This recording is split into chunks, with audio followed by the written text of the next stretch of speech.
For many consumers, the most financially destructive time of the year has arrived, the festive season. The consumption-focused lifestyles, combined with unprecedented levels of retail advertising, puts pressure on many consumers to buy and own as much as they can, regardless of the availability of money. Not as easy as it may seem, consumers need to think out of the box if they're going to make it to the first 2 weeks of January 2013 without a severe spending hangover. To discuss this matter further, we are joined by Kate Harriman of Consumer Watchdog. I'm Nameto Sibina, and this is First Issues. To focus our discussion, we will be advising consumers on how to avoid that spending hangover after the festive season. Good evening, Kate. Hi, how are you? I'm good, thank you. How are we ever to avoid overspending on gifts for friends, relatives, and children over the festive season? By planning. This is way too late to have this conversation. We should have been having this conversation in January this year, but maybe we can have it again next January. It's about budgeting and saying how much can you realistically afford to spend and sticking to it. So what is the cheapest way of shopping at around this time, if there is any alternative? Well, the cheapest way to buy things, as always, is with cash. However, if you are going to be borrowing to buy for Christmas, the best thing to think about is whether or not you can really afford the repayments, because bear in mind you might be paying for the item for the next 12 months or even 24 months. So think about your budget in terms of what can you afford to come off your salary each month, will you be able to repay? And then think about realistically, do you really want to spend that much money? Can your kids live without the latest gadget or whatever it is you're going to buy from them? And to spend wisely. But if you are going to buy on credit, the best thing to do is to shop around, because there's huge variation between stores, both in terms of the initial price for the goods, but also for the amount of interest they charge on credit. That is something I'm sure a lot of people don't pay too much attention to. People tend to stick to a brand, so they know a certain store they've had credit from before, they tend to go back there. But we've found huge discrepancies in the interest charges by as much as about 10% per annum between different stores. So it really is worth doing your research before you buy. A lot of us are tempted to go out for expensive dinners and just generally eat out more during the season. Are there any alternatives? What ways, in which other ways can we entertain ourselves as families? Learn to cook. Simple one. I mean, obviously it's nice to go out at Christmas, but again, I think it comes back to having a budget. People get paid early in December. That salary has to last until the end of January. So yes, you can go out and blow a fortune on a nice restaurant meal, but will you have money to feed your kids halfway through January before your next salary comes in? So I think the alternative is to plan and do something at home. Get families and friends together and maybe cook together. That can also be fun. Would that be the same alternative you'd offer in lieu of parties, all these Christmas parties and functions we're invited to, or do you have another one for that one? I think we're very, shall we say, on show, and people like to outdo each other, and sometimes entertaining can be a bit of a competition as to who can do it best. So again, I think it's about budgeting and planning ahead. So cooking ahead if you can, and cooking in bulk can also be cheaper. Are there any polite ways or any ways in which we can avoid our social commitments or turn down commitments we cannot really fulfill when it comes to these Christmas parties and social events? That's a tricky one. But again, I think it's about being realistic about what you can afford. So if you really can't afford something, any decent friend will understand that you can't afford to go out and accept that. But again, it's about planning ahead. You keep repeating that one needs to have a festive season budget. Yes. At this hour, is it truly too late? Is there no financial planning one can implement at this hour? Well, it's quite interesting. I had an SMS the other day from my bank inviting me to re-borrow money against my home loan for the festive season. And yes, tempting as that might seem to go and borrow from a bank or get another personal loan, it's not a good thing to do because you're going to have to be paying for it for a very long time. So yes, it is too late if you haven't budgeted already, but it's not too late to start saving for next Christmas. With all the overspending this season, we thought it pertinent to advise consumers against the temptation of falling for get-rich-quick schemes, which are investments that offer fast and unbelievably massive returns. How exactly can a consumer discern between a Ponzi scheme or pyramid scheme and a genuine investment opportunity? I think the very simple rule of thumb is if it sounds too good to be true, then it probably is. And unfortunately, we're getting so many inquiries every single day from consumers saying, my mum wants to invest in this scheme or my sister wants to invest in this scheme.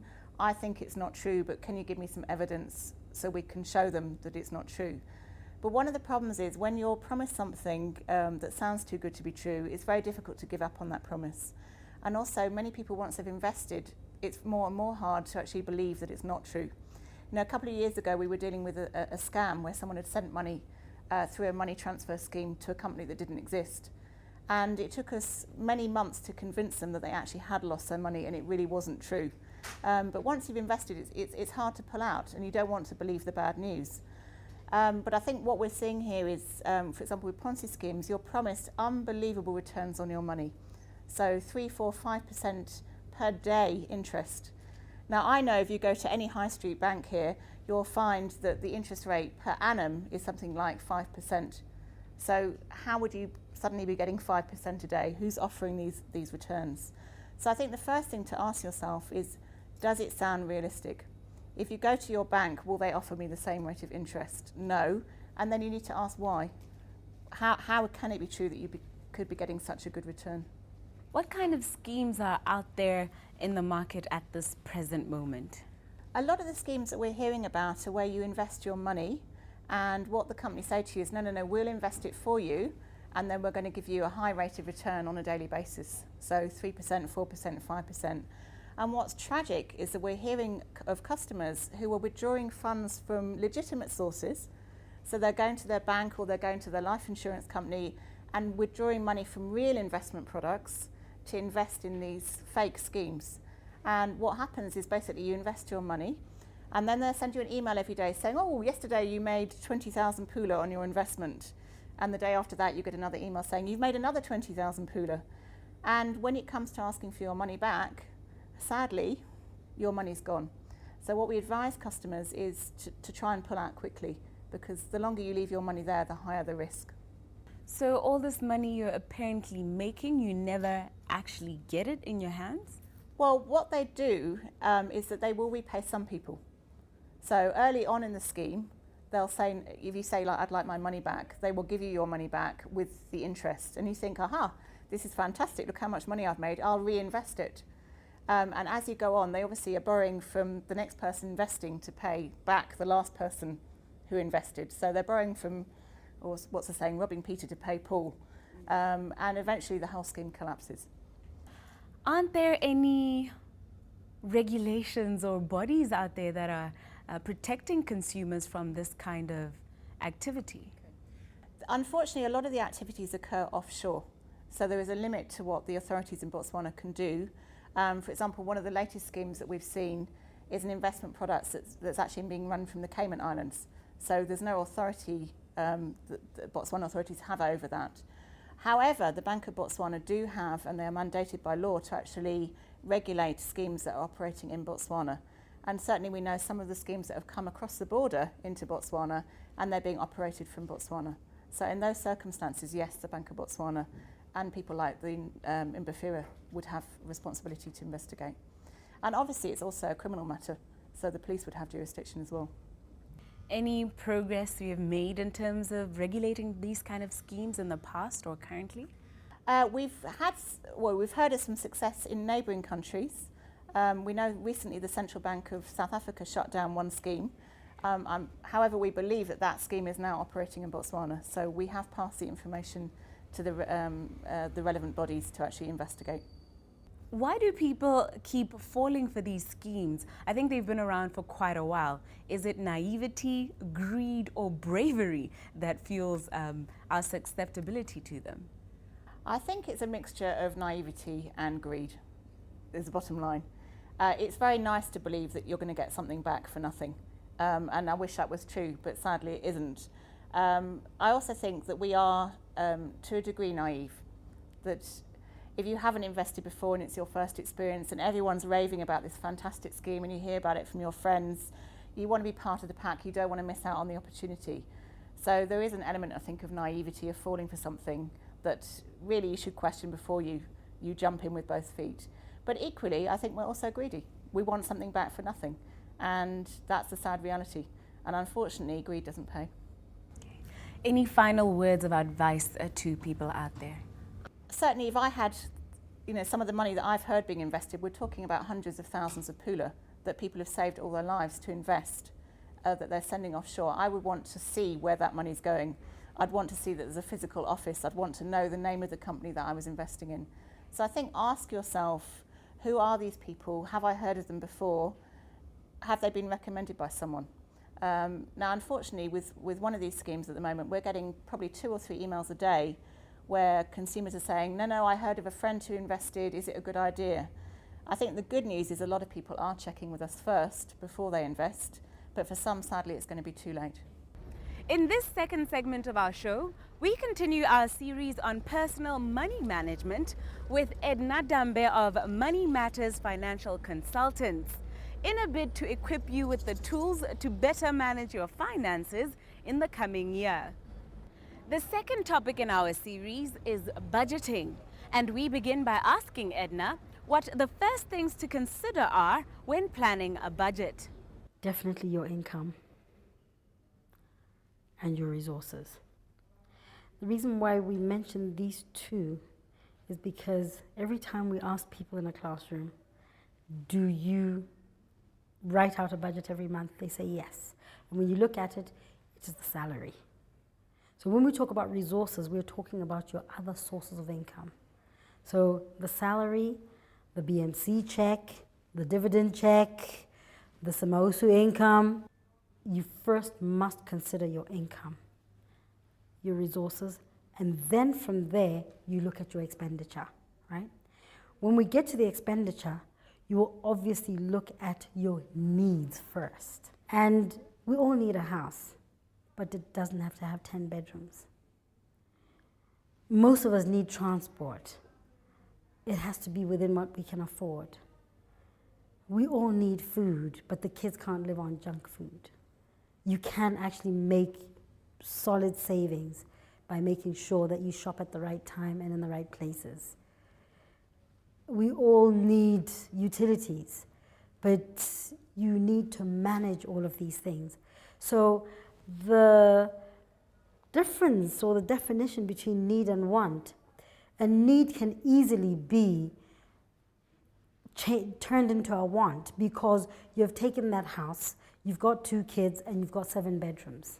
You need to start off with what it is you need and set it out such that it actually reduces wastage. I'm not saying there's anything wrong with being in a big house. Can you afford it? There's nothing wrong with a flashy car. We all love them. Can you afford it? There's nothing wrong with your kids going to certain schools. Can you afford it? So with budgeting, it has everything to do with what is coming in and what is going out. And then the next stage that you need to look at with the budget is everything. A lot of people think budgeting means being, extremely stingy about everything, their expenditure and so forth. It is not that. No, it is about understanding yourself. I want to go out with my girlfriends twice a month. Budget for it. I want to go on holiday with my kids once a year. Budget for it. Do you understand? So the budget should encompass every single thing in your life. You need to know that when I pay for my mortgage, I should also understand that there's the school fees. I should understand that there are the clothes. I should understand that there's the holiday. A lot of people lose money over weekends because they have no idea how much they're spending. It doesn't form part of their budget. So a budget needs you to look in the mirror when you write it down and basically say, what is it that I want my money to go to? And one of the main purposes we use a budget for is to create, in the long term, create a savings potential so that while I pay for my needs and wants, I'm able to actually set aside for that rainy day, set aside for the future. So at times we tell people that a budget is most important because that is your only money doctor. Forget about who to talk to. A budget is your money doctor. Because when you don't know what's going on, when everything seems to be going topsy-turvy, a budget will indicate, highlight the red and say, you're overspending on shoes. In her explanation, our guest mentioned shopping at the right time. I believe we all consider shopping at the right places and asked for further clarification as to what she means by shopping at the right time.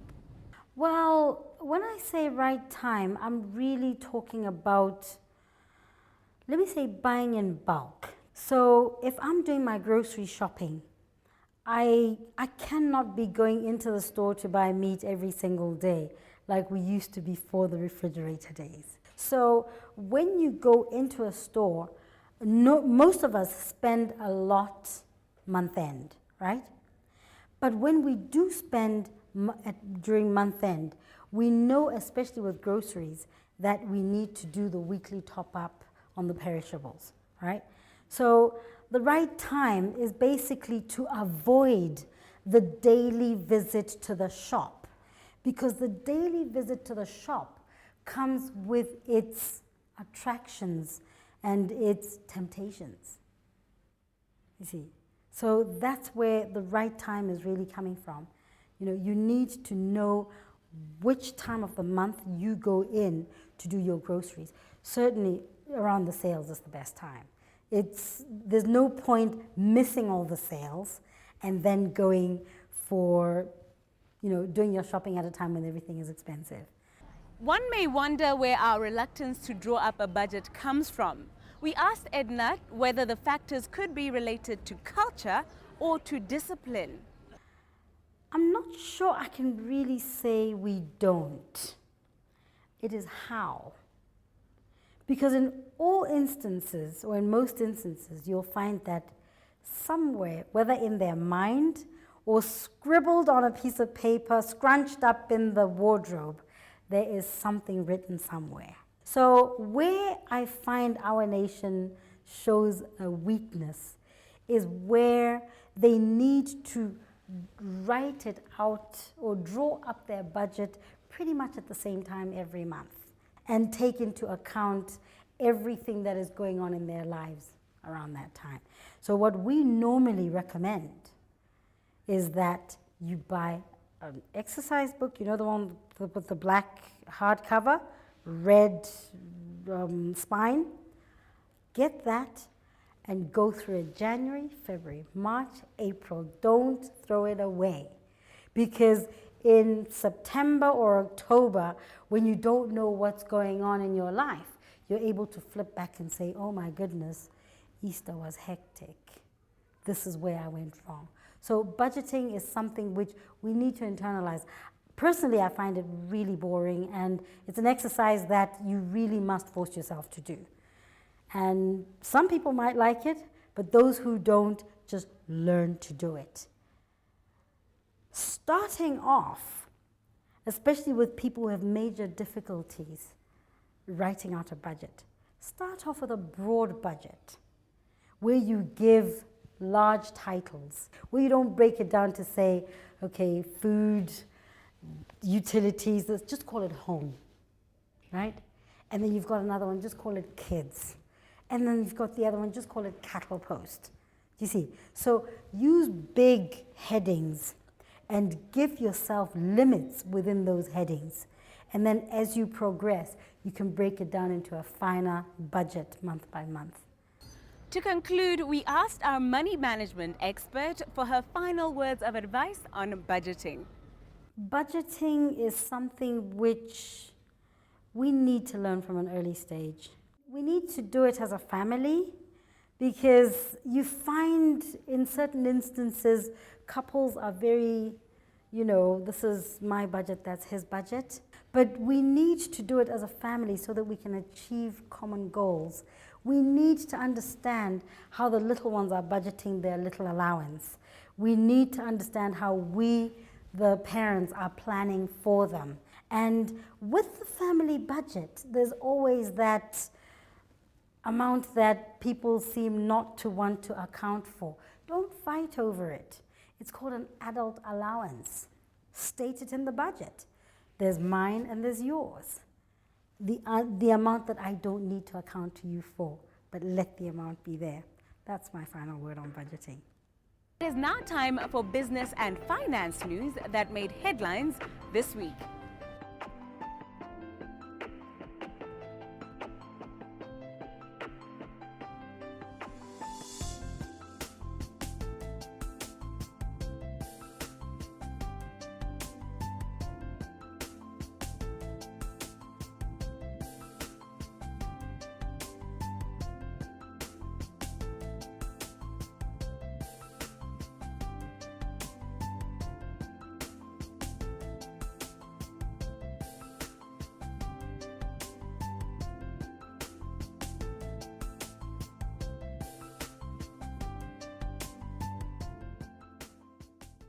Whether it's budgeting for a season or for longer-term goals, the importance is to start implementing this knowledge starting right now. From me, Nameto Sibina, the team behind First Issues, our sponsors First National Bank, we wish you a good night and pleasant viewing.